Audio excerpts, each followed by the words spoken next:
Hello everyone दोस्तों, मैं अरुण शर्मा। आप देख रहे हैं द सोच। दोस्तों, इस वीडियो में बात करने वाले हैं शिंदे सेना के, शिंदे सरकार के बारे में कि महाराष्ट्र में बीजेपी को जीत कर भी कड़े तेवर दिखाने वाले और हुंकार भरने वाले उप मुख्यमंत्री पद भी लेने को तैयार नहीं थे, पर उनको किस मजबूरी के आगे घुटने टेकने पड़ गए और बीजेपी के आगे वो बौना साबित हुए और रातों रात उनको उप मुख्यमंत्री पद के लिए हामी भरनी पड़ी। दोस्तों, अगर आप चैनल पहली बार हैं, जुड़ सकते हैं सारी वीडियो को। लेकिन दोस्तों, बात करते हैं सिंधे के बारे में, जिनको बीजेपी के साथ लड़कर महाराष्ट्र में उन्होंने इलेक्शन तो जीता, पर बीजेपी के साथ उनके संबंध खटाई में पड़ते जा रहे थे, जिसके चलते सरकार को 14 से 15 दिन होल्ड करा दिया गया और वो कभी गांव जा रहे थे, कभी हेल्थ इशू का बहाना बना रहे थे। और उन्होंने मोदी के साथ, नरेंद्र जी के साथ काफी सारी मीटिंगें की, पर अमित शाह के साथ उनकी मीटिंग कामयाब नहीं थी। उन्होंने 2.5 साल के सीएम की डिमांड बार बार की।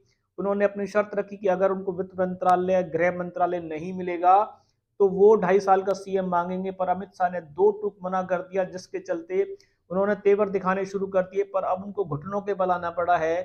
क्या शिंदे अपनी हार मान चुके हैं? जनता से तो वो जीत चुके थे, और बीजेपी के कड़े निर्देश के बाद शिंदे को क्यों झुकना पड़ा?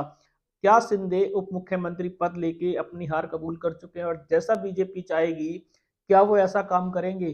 क्योंकि देवेंद्र फडणवीस को मुखिया बना दिया बीजेपी ने, और किसी भी सूरत में बीजेपी ने उद्धव ठाकरे वाला राग नहीं दोहराया, जिसको अमित शाह पे पहले भी ये बदनामी लगी थी कि उद्धव ठाकरे कहते थे कि 2.5 साल का सीएम के लिए अमित शाह जी ने उनसे कमिटमेंट किया था, जिसके चलते उद्धव ठाकरे बार बार ये एलिगेशन लगाते रहे थे। अब शिंदे का भी यही कहना था कि अगर उनको 2.5 साल का भी सीएम बना दिया जाए तो जिसके साथ वो खुश रहेंगे, पर किसी भी सूरत में बीजेपी की सीटें ज्यादा थी।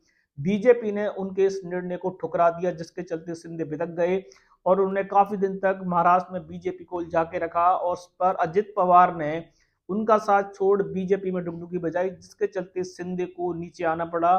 अभी फिलहाल कुछ दिनों से शिंदे ने बहुत जोर लगाए कि उनको गृह मंत्रालय एडवांस में दे दिया जाए, कमिटमेंट हो जाए, पर बीजेपी किसी भी सूरत में शिंदे को ओवर करने के चक्कर में है, और बीजेपी किसी भी सूरत में बीजेपी शिंदे की बात को साइडलाइन करने की कोशिश कर रही है, क्योंकि अजित पवार के साथ उनकी सरकार को कोई खतरा नहीं है। अब शिंदे की मुश्किलें ये बढ़ती जा रही हैं। एक तो महाराष्ट्र में उनका सीएम पद उनके हाथ से चला गया, दूसरा जिस तरीके से उनकी तूती बोलने के आसार थे, बीजेपी ने रौंद डाला। बीजेपी को तेवर दिखाए तो बीजेपी ने उनकी एक ना सुनी। अब घुटनों के बल जो टिके हैं, इसका रहस्य तो वो खुद जानते हैं कि उनकी अब जाने वाले समय में जनता में क्या इमेज रह जाएगी। जिस उद्धव ठाकरे पे वो ढेरों सवाल करते थे, आज उद्धव ठाकरे की सेना ही उन पे उंगली उठा रही है। उद्धव ठाकरे ने, संजय राउत ने कह दिया कि वो तो एक चमचा है, उनको बीजेपी चमचे की तरह यूज करेगी और उनके हाथ कट चुके हैं।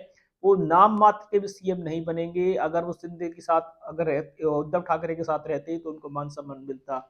शिंदे का समझ में नहीं आया कहानी कि शिंदे ने जिस तरीके से बीजेपी के साथ अपने संबंध अच्छे बनाए थे, और आज उनको घुटनों के बल टिक के सरकार में उप मुख्यमंत्री पद लेना पड़ा। एक दिन पहले तक वो बीजेपी को साफ मना कर रहे थे कि वो कोई मुख्यमंत्री, उप मुख्यमंत्री नहीं बनेंगे, पर मोदी जी और अमित शाह के फोन से या किस तरह की राजनीतिक मजबूरी के चलते उनके घुटनों के बल जो टिका है, क्या उनकी महाराष्ट्र की राजनीति में कोई इमेज बची है? या तो वो लालची कहलाए जाने वाले नेता में लिस्ट में आ गए हैं, और जिस तरीके से अब उन्होंने कई कायर राजनीति की है कि पहले बीजेपी को ही तेवर दिखाए और बीजेपी के सामने ही सरेंडर हो गए, तो जिससे जनता ठगा सा महसूस कर रही है। और शिंदे की सेना पे ढेरों सवाल खड़े होते जा रहे हैं कि महाराष्ट्र में 5 साल शिंदे इसी तरीके घुटने के बल राजनीति करेंगे या बीजेपी को मंत्रालयों के चलते कोई तेवर दिखाएंगे। दोस्तों, फिलहाल शिंदे का रुतबा कायम नहीं रहा। शिंदे ने जीत के भी अपने हाथ पंप कटवा लिए। कहाँ तो बीजेपी को तेवर दिखा रहे थे और कहाँ बीजेपी के सामने ही ढाई शेर हो गए। अब आगे आगामी सफर है वो बीजेपी के साथ कैसे तय करेंगे? सीएम पद गवाया, उप मुख्यमंत्री पद से क्या 5 साल की महाराष्ट्र की राजनीति में टिके रहेंगे? क्या उनकी सेना, उनके विधायक उनके इस फैसले का समर्थन करेंगे, या वो टूट कर किसी और पार्टी में ज्वाइन कर सकते हैं? इस रुझान पे सटीक विश्लेषण लेके आएंगे। अगर आप चैनल पहली बार हैं, जुड़ सकते हैं आगामी सभी वीडियो को देख ले। तो मैं अरुण शर्मा मिलूंगा नई सोच के साथ। अपना ध्यान रखें।